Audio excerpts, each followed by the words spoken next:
ನಮಸ್ಕಾರ ವೀಕ್ಷಕರೇ, city news Kannada ಚಾನಲ್ಗೆ ಸ್ವಾಗತ. ನಾನು ನಿಮ್ಮ ಬಸವರಾಜ್.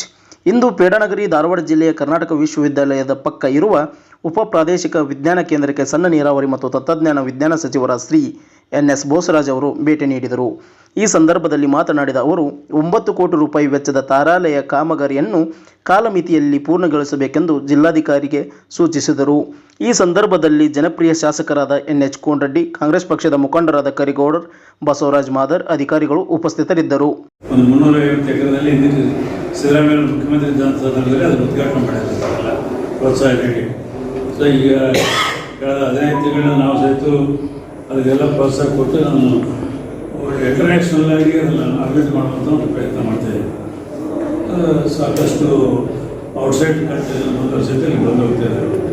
ಸೊ ಅದೇ ರೀತಿಯಾಗಿ ನಾರ್ದನ್ ಕರ್ನಾಟಕದಲ್ಲಿ ಸಹಿತ ಈಗ ಆಪಾದನೆ ಮಾಡ್ತಾಯಿಲ್ಲ. ನೀವು ಕೇಳಿದ್ರೆ 12,696 ಕೋಟಿ ಬಾಕಿ ಇಟ್ಟೋದು. 12,696 crores. ಸಿಂಪಲ್ ವಿಷಯ ಹೇಳ್ತೀನಿ. SCP TSP ಅಂತ ಇರ್ತದೆ, ಗೊತ್ತಲ್ಲ? SCP ಅಂದರೆ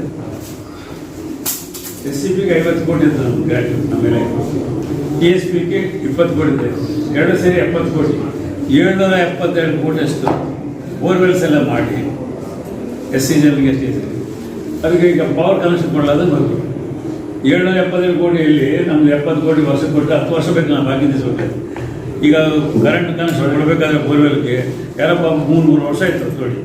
ನೀರು ಅದರ ರೀತಿಯಲ್ಲೂ ಗೊತ್ತಿಲ್ಲ. ಅವರೆಲ್ಲ ಕನೆಕ್ಷನ್ ಕೊಡೋಂತಾರೆ, ದುಡ್ಡಿಲ್ಲ. 163 ಕೋಟಿ ರೂಪಾಯಿ ನಾವು ಈಗ ಕೊಡ್ತಾ ಇದ್ದೀವಿ ಪವರ್ ಕನೆಕ್ಷನ್ಸ್ ಕೊಡಲಿಕ್ಕೆ.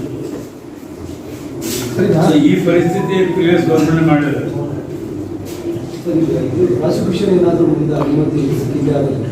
CM ಆಗೋಕ್ಕೆ ಒಬ್ಬರು ಕೂಡ ಒಬ್ಬೊಬ್ಬರು ಒಂದು ಹೆಸರು ಹೇಳ್ತಾರೆ. ನಾನು ಕೂಡ ಹೇಳಿದ್ದೀನಿ.